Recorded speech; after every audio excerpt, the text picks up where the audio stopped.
Bismillah, alhamdulillah, wassalatu wassalamu ala rasulillah wa ala alihi wa ashabihi ajma'in wa man tabi'ahum bi ihsanin ila yaumiddin.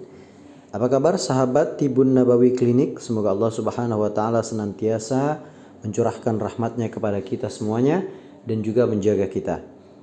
Alhamdulillah, pada kesempatan kali ini kita akan mencoba untuk membaca sebuah tulisan ilmiah tentang dunia kedokteran yang terkait dengan At-Tibun Nabawi. Dan ini adalah sebuah original artikel yang kita dapati dari jurnal yang bernama Journal of King Abdul Aziz University. Ya, jadi jurnal dari Universitas King Abdul Aziz, tentu saja ini di Saudi Arabia. Ya, Medical Sciences volume 25 nomor 2 tahun 2018.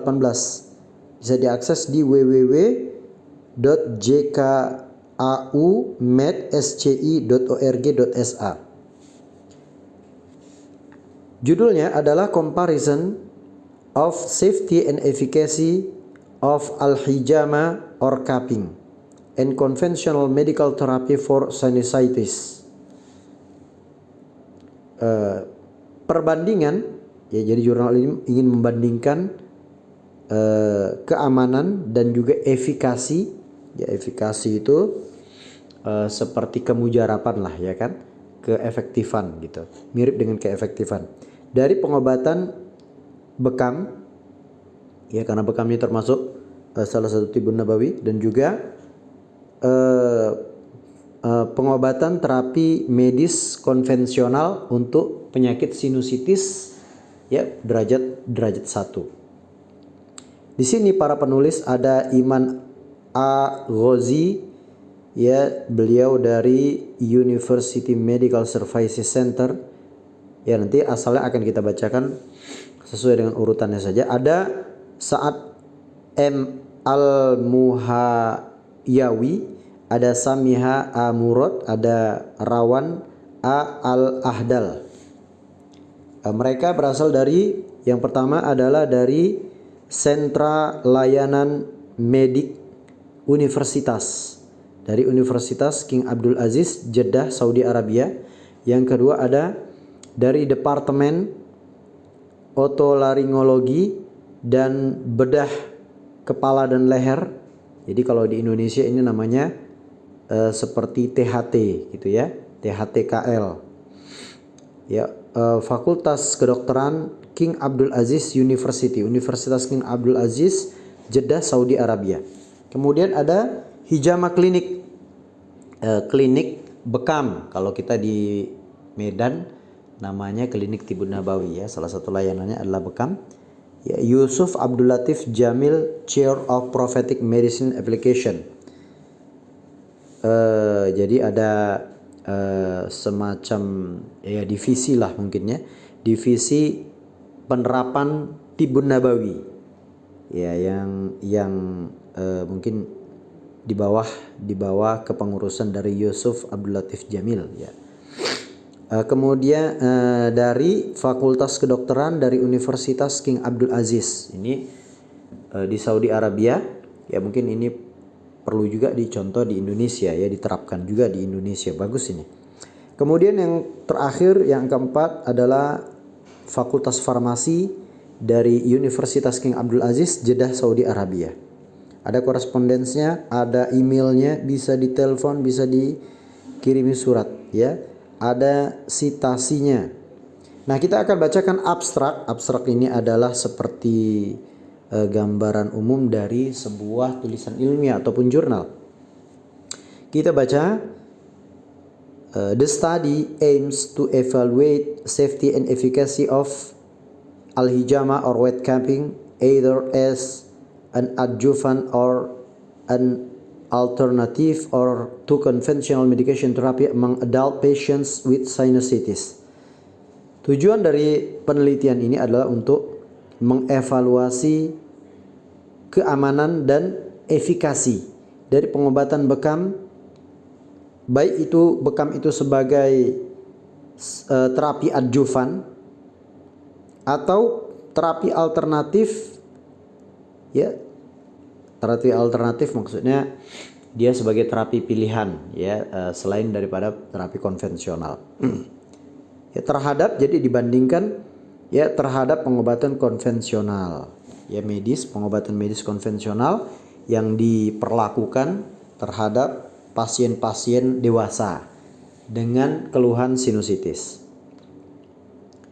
A randomized controlled clinical trial was conducted at Prophetic Medicine Research Camping Clinic, King Abdul Aziz University Hospital, Jeddah, Saudi Arabia.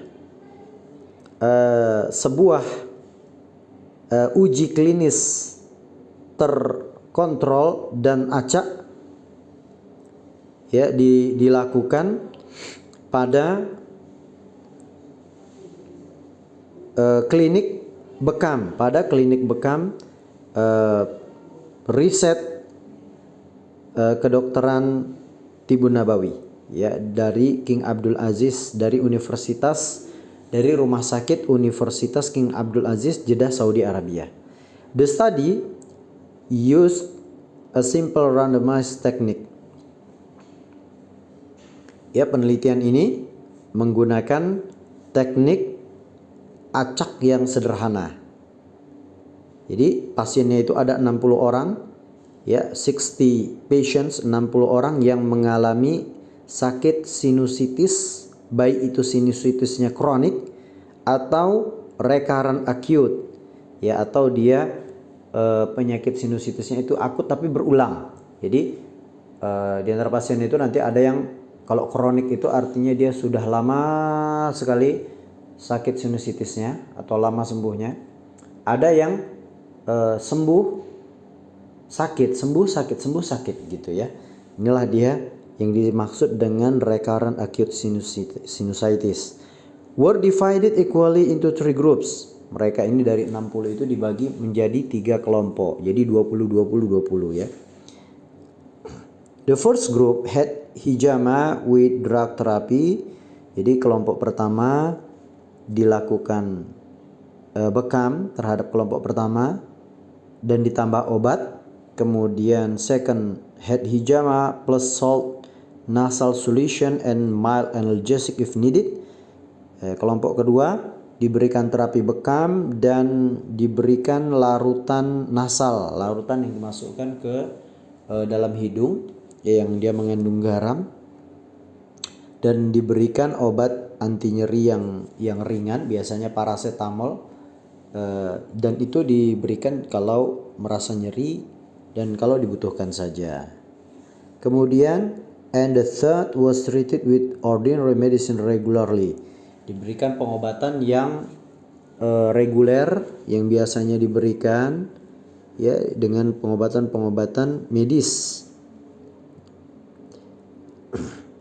Kemudian the effect of al-hijama on sinusitis symptoms, use of medication were studied. Jadi dilakukan pengamatan terhadap efek dari bekam pada gejala-gejala atau keluhan-keluhan sinusitis dan penggunaan obat.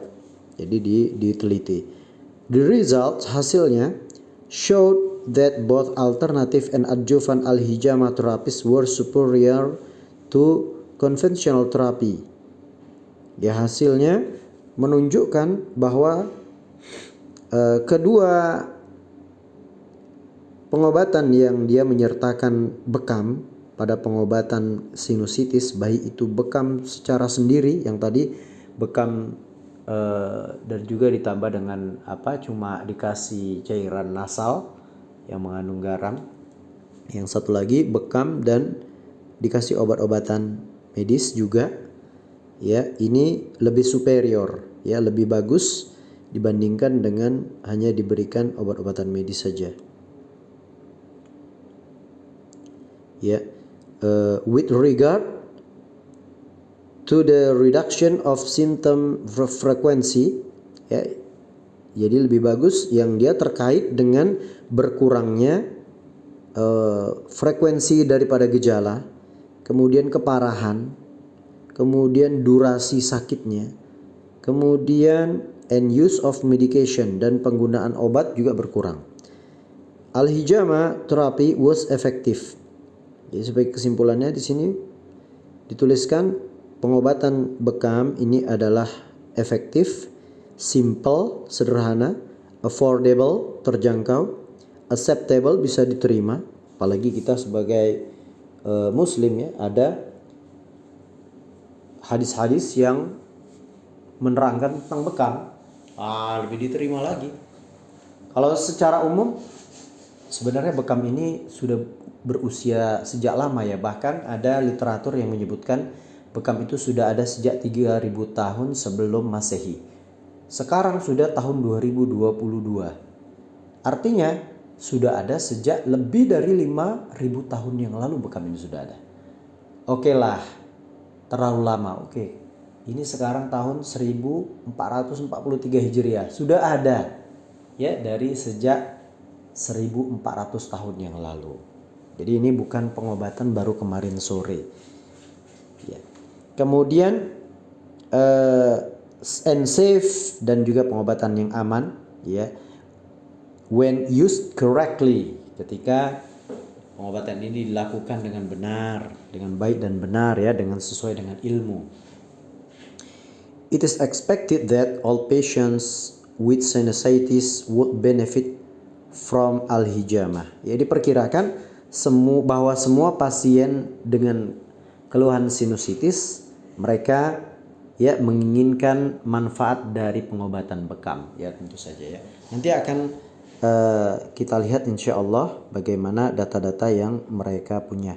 Dan para viewers sekalian ya, apabila Anda ingin membaca lebih detail tentang hasil penelitian ini, tulisan ilmiah ini, Anda bisa lihat di sini judulnya ya. Di sini sudah kita terakan judulnya. Silakan di browsing. Kita tidak membacanya dengan detail ya, dan kita lihat sedikit dari apa yang dilakukan bekamnya, titiknya di mana ya. Kita lihat di sini viewers sekalian. Ya, di sini kita lihat bahwasanya jadi during a 1 month period, patients made 3 visit to clinic at 2-week intervals. Jadi kunjungan pertama pada saat ketika datang, 2 minggu kemudian ya, itu kunjungan kedua, 2 minggu kemudian, 2 minggu yang terakhir itu kunjungan ketiga ya. Jadi seperti itu jenis kunjungannya ya, 3 kali kunjungan dalam sebulan, intervalnya 2 pekan. Each session included cupping on 8 points ya. Setiap sesi itu mencakup pembekaman pada 8 titik. 6 point wet cupping, ada 6 titik bekam above and medial to both eyebrows over sinuses. Ada 6 titik di atas dan juga di bagian medial dari alis ya, di atas sinus, yaitu sinus frontalis ya, tentu saja ya. Nanti ada di artinya di kening sini ya, di antara 2 mata ini ya, bagian kening, di antara 2 2 alis, kemudian di atasnya sini. Jadi ada 6 titik ya situ. Kemudian kita baca lagi, over 7 cervical vertebra. Jadi ada di tengkuk ya, di tengkuk sini ada di situ vertebra, tulang belakang yang ketujuh ya, pada tulang leher ya. Biasanya itu namanya titik al-kahil. Kemudian 3 cm below it, ada 3 cm di bawahnya, di bawah dari titik al-kahil ya. Bagi yang sudah pernah belajar bekam tentu akan tidak asing ya dengan nama al-kahil, al-akhda'ain. Kemudian on both sides of neck, behind and below both ears. Kemudian ada titik namanya al-akhda'ain di samping leher kanan dan kiri, di belakang dan di bawah telinga. Sini namanya ya, dia ini namanya titik al-akhda'ain ya. Ini 6 poin yang pertama, yaitu pertama 1, 2, 3, 4, 5, satu lagi di mana ya? Kita ulang lagi ya. Above and medial to both eyebrow. Ya, berarti 3 ya, di kening 3. Di kening 3. Kemudian 3, kemudian di leher, di tengkuk 1, di bawahnya udah 5. 6, 7.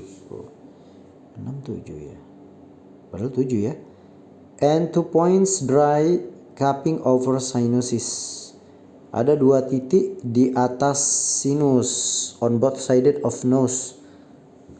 Above ala nasal ya, ala nasi kalau kita belajar anatominya ala nasi. Berarti di dekat sini ya, di mungkin sinus sinus maksila itu ya. Ya kira-kira seperti itu. 1, 2, 3, 4, 5, 6, 7, 8. Mungkin di atas ini ya, tengahnya mungkin enggak ya. Above and medial. Mungkin di daerah mana yang sakit. Jadi daerah kening itu cuma 2 titik saja. Ya, bisa di tengah, dan daerah mana yang sakit ya, above and medial. Itu ya. Oke, jadi totalnya ada 6 titik. According to the step explained in Taibah theory, shallow scarification incision. Jadi perlukaannya dilakukan insisi ya. Jadi bukan dengan jarum. Ya sekitar kedalamannya sangat tipis sekali. The patient were re-evaluated after 3 months. Setelah 3 bulan pasien dievaluasi kembali, at which time they again completed questionnaire, dan dimana ketika itu mereka mengisi kuesioner, jadi mengisi data-data yang ditanyakan kepada mereka. The data was analyzed using the IBM SPSS statistic for Windows. Jadi digunakan SPSS ya versi 20. Nah, kemudian data proses dengan SPSS. Nah, kita akan lihat di antara ininya ya, hasilnya kita lihat ya bagaimana. Kita lihat yang ada before after ini yang menarik ya. Kita lihat ini agak miring sedikit ya. Kita lihat dulu ini gimana, kita coba kita edit dulu pakai ini ya, kita mau putar ini, gimana putarnya ini. Jadi deh. Oh, kok malah itu ya. Oke deh, gini aja ya. Oke, nggak apa-apa. Agak mereng-mereng dikit nggak apa-apa ya. Kita lihat di sini. Ini dia tabel 3. Comparison of using medication after treatment among the 3 studies group. Perbandingan penggunaan obat setelah pengobatan di antara 3 kelompok yang diteliti. Ya, kita lihat yang pertama, if you complain of secretion at the back of throat, mention the degree before. Ya, apabila engkau merasakan adanya cairan di belakang dari tenggorokan, ya sebutkan tingkatannya, derajatnya derajat mana, derajat ringankah, mild, ada moderate, sedang, atau severe, parah.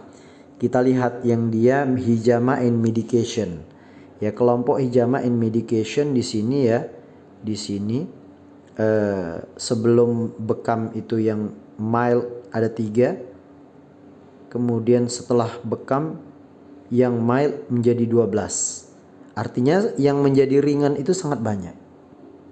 Ya, yang moderate itu sama, yang severe yang tadinya 10 ini menjadi 1.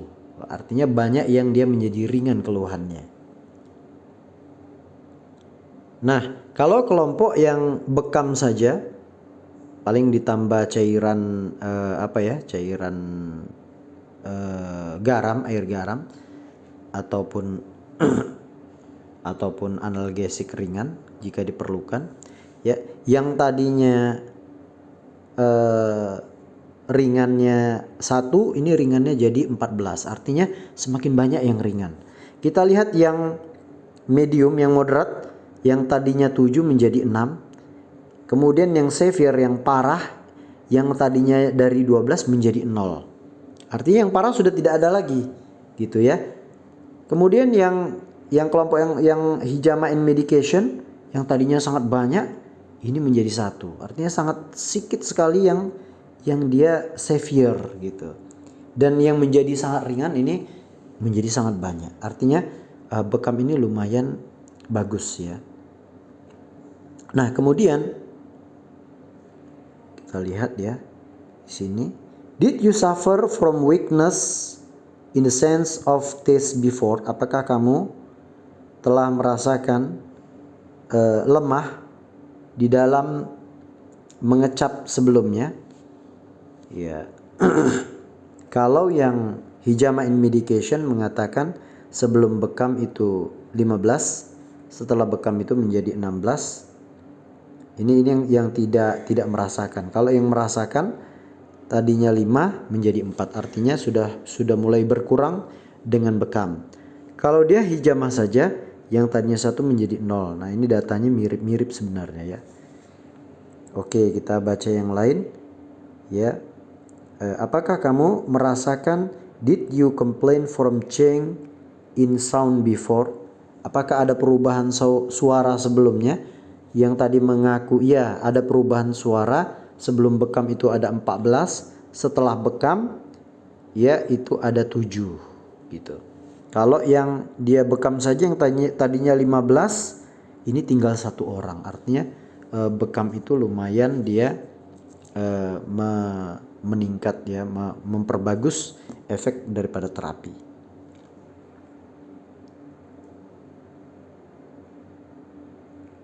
Nah, ini bisa Anda baca ya. Bisa Anda baca dan bisa Anda perhatikan di sini ya. Dibaca aja pelan-pelan, insya Allah ini bermanfaat bagi kita. Paling tidak data ini bisa memberikan gambaran bagi kita bahwasanya bekam itu bermanfaat untuk pengobatan pada kasus-kasus THT ya, telinga, hidung dan tenggorokan, dan juga khususnya di sini pada keluhan-keluhan sinusitis, karena memang bekam ya selain dia meningkatkan daya imun juga dia mengurangi inflamasi. Nah, di sini conclusion ya, konklusi atau kesimpulan. The study demonstrated the marked superiority of hijama therapy. Ya, penelitian ini menunjukkan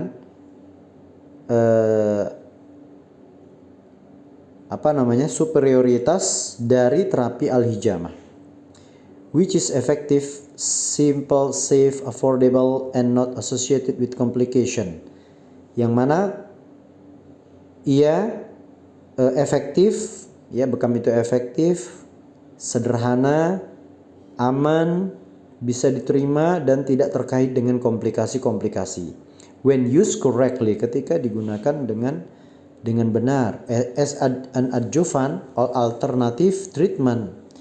Ya, baik itu sebagai terapi adjuvan, artinya bisa dikombinasi dengan pengobatan medis, ya kombinasi medis. Ya, kalau sekarang kita bekam ini sebagai komplementer kalau di Indonesia. Atau dia sebagai pengobatan alternatif, pilihan lain kalau kita mau menyendirikan bekam saja. For treatment of sinusitis symptom, untuk pengobatan simptom sinusitis. Al-hijama enhance immune activity. Ya, hijama itu merangsang aktivitas daya imun kita, and promotes, dan merangsang the removal of CPS. Untuk mengeluarkan CPS itu adalah cairan-cairan atau zat-zat yang bisa menimbulkan penyakit. Ya, chemical pathological substance. and additionally enhance the therapeutic effect of medication. Dan juga tambahannya adalah dia meningkatkan efek dari pengobatan. Artinya menjadikan lebih bagus lagi pengobatannya. Al-hijama is expected to benefit every patient. Bekam ya diperkirakan akan memberikan manfaat kepada setiap pasien. Ya, diperkirakan banyak pasien juga menginginkan pengobatan bekam. Although the degree of health benefit may range, meskipun tingkat kesehatan orang-orang itu berbeda-beda, from an improvement to a cure, dari peningkatan kesehatan hingga kepada pengobatan. Jadi dia bisa untuk pencegahan, bisa juga untuk pengobatan. It is expected that health official will officially incorporate al-hijama to their healthcare regimen as an adjuvant or alternative treatment for sinusitis patient. Ya, diharapkan bahwa para petugas kesehatan ya akan bisa menggunakan pengobatan bekam kepada layanan-layanan kesehatan mereka, baik itu dia sebagai pengobatan tambahan ataupun pengobatan pilihan ya untuk pasien-pasien sinusitis, as it will reduce the inappropriate use of antibiotic and other medication. Ya, sebagaimana bekam itu juga bermanfaat untuk mengurangi penggunaan antibiotik atau obat-obatan yang lainnya. Medical staff should be educated about the therapeutic role of al-hijama. Ya, staf medis harus dilatih bagaimana melakukan pengobatan hijama mengikuti SOP-nya. And al-hijama should be practiced by a qualified licensed practitioner. Dan bekam harus dilakukan oleh orang yang memiliki lisensi, yang qualified, ya, yang sudah mendapatkan sertifikat. Ya. In example, health official, contohnya adalah petugas kesehatan. In hospitals or clinic, di rumah sakit ataupun di klinik. When indicated or advice, ketika diindikasikan ataupun dianjurkan. Further investigations are needed to confirm and verify the beneficial effect of al-hijama on the therapeutic outcomes of many degrees including sinusitis. Ya, penelitian lebih lanjut, penelusuran lebih lanjut ini dibutuhkan untuk mengkonfirmasi dan memverifikasi ya manfaat dari manfaat atau efek yang bermanfaat dari bekam pada kesembuhan, pada efek terapeutik terhadap banyak penyakit, termasuk salah satunya adalah sinusitis. Inilah diantara kesimpulan dari penelitian ini. Dan alhamdulillah ya kita sudah membaca ini dengan singkat. Mudah-mudahan ini bisa bermanfaat. Ya, jangan lupa salam sehat selalu. Ya, wassalamualaikum warahmatullahi wabarakatuh. Wassallallahu wassalam ala nabiyyina Muhammad wa ala alihi washabihi ajma'in. Subhanakallahumma wa bihamdika asyhadu an la ilaha illa anta astaghfiruka wa atubu ilaika. Wassalamualaikum warahmatullahi wabarakatuh.